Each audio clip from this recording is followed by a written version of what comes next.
Je suis venu dans ce lieu quand j'avais 18 ans.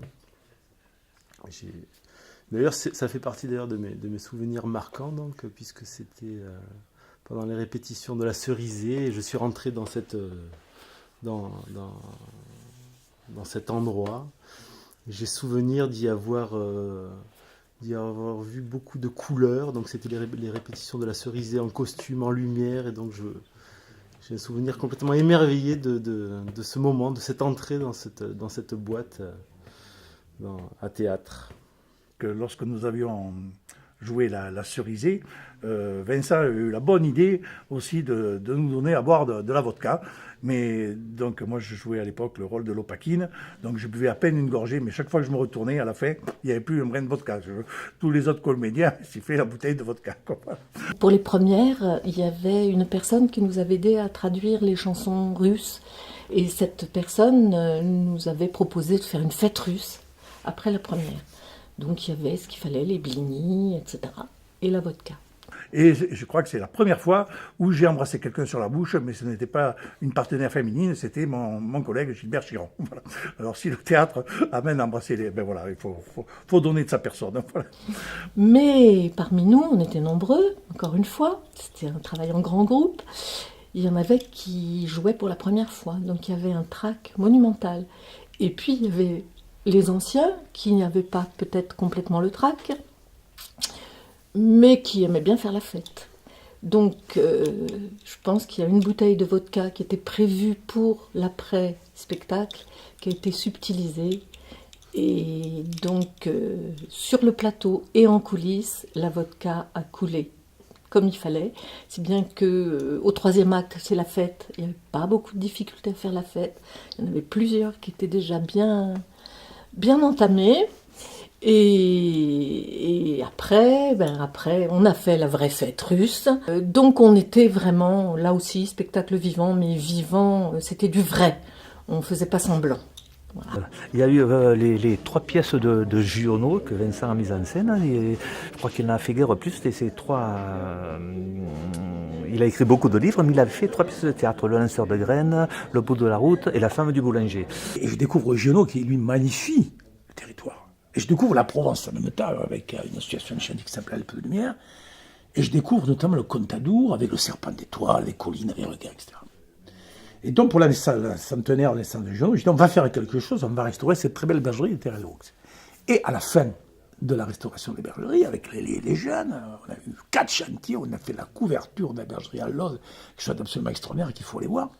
On a joué, le trac a joué, au bout de la route de Giono, là, autour de la bergerie, avec les moutons qui étaient à côté, avec les bergers. Tout ça dans un style extraordinaire, à part les moutons de temps en temps. Un ciel étoilé absolument extraordinaire. On a joué à la fin, au crépuscule, et la nuit est arrivée, il y avait quelques bougies, les jeunes étaient là dans ce moment de... Tu vois, quand ces moments où tu es complètement pris par la beauté, où tu te tais, et où tu es comme hypnotisé par quelque chose qui t'arrive et que tu garderas toujours dans ton cœur. On a joué trois pièces dans une seule soirée. C'était aux îles Frioul.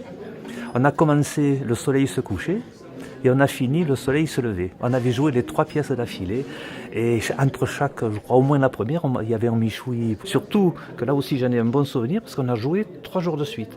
Donc la première nuit c'était Une nuit blanche, on a joué. La deuxième on a joué 2 pièces, je ne sais plus lesquelles, à Manosque, le pays de Giono.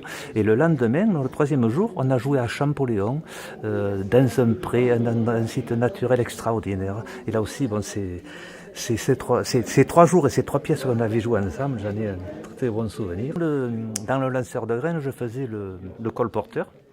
Et j'étais souvent posté, je sais pas moi, à 50 mètres, un peu en hauteur. Et je descendais avec un gros harnachement. Là, j'avais comment on appelle ça, le truc du colporteur, là, le meuble du colporteur.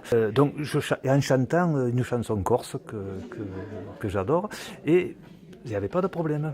Et le jour où on a joué, alors c'était devant la maison de Jean Giono, au Contadour, où il a écrit tous ses textes, tout ça. Et Vincent m'a dit, il faudrait que tu démarres en bas dans un pré, mais qui était en contrebas. Mais c'est là que j'ai compris que Claude François, quand il chante et qu'il danse comme il fait, c'est une performance extraordinaire. J'ai commencé à chanter et quand je suis arrivé en haut, je ne pouvais plus chanter parce que chanter, monter, marcher, c'était... Oui, voilà, je ne veux pas aller trop loin, mais le trac qui a véhiculé... Alors ensuite, oui, il y a un épisode qui est intéressant sur le plan de l'arrivée du théâtre en milieu rural, parce que quand j'ai quitté en 94 Baume de Venise, c'est pour aller à Rochegude, dans un petit village de la Drôme, pas très loin d'ici, où j'ai fait un mandat à la mairie. Et à ce moment-là, j'ai bousculé un petit peu le maire et les adjoints pour leur presque imposer que le trac vienne jouer au moins tous les ans. Alors il y a eu tous les Molières, il y a eu des Giono, et on avait un public, on avait réussi à avoir 100-150 personnes dans la salle polyvalente du village. Et c'était l'époque où, avec la mairie, on arrivait à avoir un petit contrat, plus les entrées, et le trac était content de pouvoir avoir une recette. Et nous, on était très fiers d'accueillir cette qualité de théâtre qui a toujours été reconnue, parce que dans certains villages, il y a toujours des théâtres amateurs qui se sont formés. Et moi, j'ai déjà eu l'occasion d'en parler avec des gens qui disaient « Ah, mais le trac, ça voulait dire quoi ?» Ça voulait dire que c'était une grande qualité et un état d'esprit où la culture a sa place et à tous les niveaux de la société. Et ça, c'est un grand message qu'il faut savoir répercuter, qui existe toujours.